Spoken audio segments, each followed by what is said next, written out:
और अब बात किसान आंदोलन की, जहां पर दिल्ली के चारों बॉर्डर पर किसानों का आंदोलन जारी है। वहीं हरियाणा किसान यूनियन अध्यक्ष गुरनाम सिंह चडूनी ने कहा कि सरकार अगर वार्ता के लिए बुलाती है तो किसान संगठन जरूर जाएंगे। किसान यूनियन से गुरनाम सिंह चडूनी जी हमारे साथ है।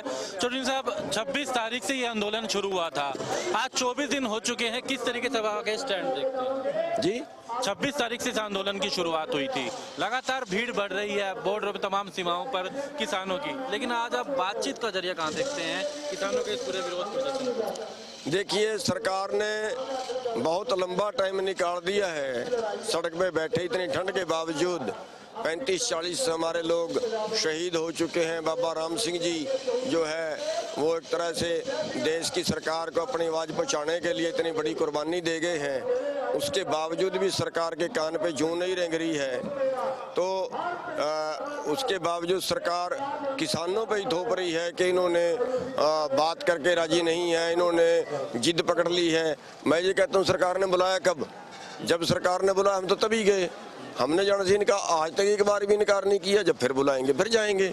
लेकिन ये जो है अपनी बात से आगे बढ़ के राजी नहीं है और ये जिद पे अड़े हुए हैं कि देश को, कारपोरेट को बेचना ही बेचना है, उनके एजेंट के रूप में काम कर रहे हैं। आपने 23 फसलों का एक उदाहरण दिया कि सरकार उसकी एमएसपी की गारंटी की बात क्या कहें उसको? बिल्कुल, सरकार 23 फसलों का एमएसपी तय करती है। हमने करीब 7 साल हो गए हैं, हमने हाई कोर्ट चंडीगढ़ में केस डाला हुआ है, PIL डाली हुई है कि एमएसपी से खरीद शुरू होनी चाहिए। एमएसपी का मतलब है न्यूनतम मूल्य।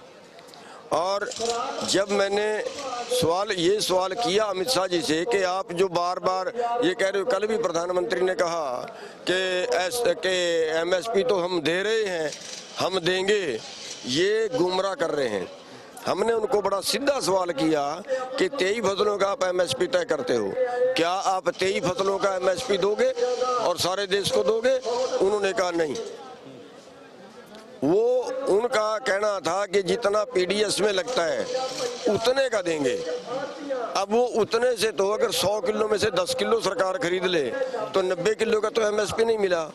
और वही वो कह रहे हैं कि अगर हम सारा खरीदें तो 17 लाख करोड़ रुपया लगता है। हमने कहा कि आप एक और झूठ बोल रहे हो, 17 लाख करोड़ का तो टोटल माल बना, वो बिकेगा या वो प्राइवेट खरीदे, जो बीच का अंतर है आप वो दे दो, वो तो 2 लाख करोड़ 3 लाख करोड़ बनेगा, तो उस पे भी वो राजी नहीं होंगे।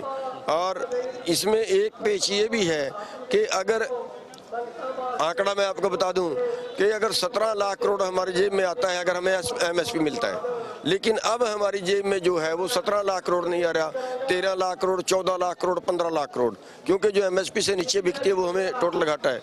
अगर हमारी जेब में 3 लाख करोड़ देश की जेब में और आ जाए तो वो पूरे देश की डेवलपमेंट करता है, क्योंकि किसान का जो पैसा वो GDP बढ़ाता है।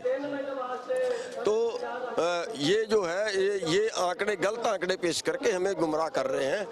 आंकड़ों की बात करें तो कृषि मंत्री ने 8 पेज का एक पत्र उन्होंने लोगों तक पहुंचाया है। वो 8 पेज का पत्र तमाम महासचिवों के साथ बैठक करने के बाद हरियाणा में बीजेपी के द्वारा जो है अब एक SYL के मुद्दे को लेकर भी बात की जा रही है। मुख्यमंत्री का नारनौल में किसानों को लेकर रैली है, तो किस तरीके से देखते हैं आप तमाम बातों को? देखिए, 8 पेज के पत्र में जो स्टॉक सीमा हटाई है, जिससे पूरा देश को लूटने का लाइसेंस कारपोरेट को दे दिया है, उसके बारे में एक लाइन भी नहीं है, आपने पढ़ा होगा। और जो उन्होंने बाकी कहा है कि ये काम स्टेट गवर्नमेंट देख लेगी, ये दूसरा काम भी स्टेट गवर्नमेंट देख लेगी। अरे भाई, अगर स्टेट गवर्नमेंट को वो काम देखना, तुमने कानून क्यों बनाए? वो स्टेट गवर्नमेंट का मैटर था, खेती वो देख रही थी, आपको कानून बनाने की क्या जरूरत थी? तो ये देश को गुमराह कर रहे हैं, उसमें कुछ नहीं था, इसलिए उसको एक मत से मैंने नकार दिया। मैं वो प्रश्न एक और पूछा था कि हरियाणा में एक SYL का मुद्दा लेकर छेड़ रहे हैं ये, बिल्कुल, मुख्यमंत्री का भी कार्यक्रम। बिल्कुल, पहली बात, आज उनको कई जगह से जुत्ते पड़ चुके हैं, कई जगह से उनका कड़ा विरोध हुआ है। क्या मतलब, 2 चीज है, एक तो ये गलती करते हैं, एक तो चोर, ऊपर से चतर, साथ में तो गलती करते हैं, देश को बेच रहे हैं। अगर हम विरोध करते हैं तो हमारा बेवकूफ बना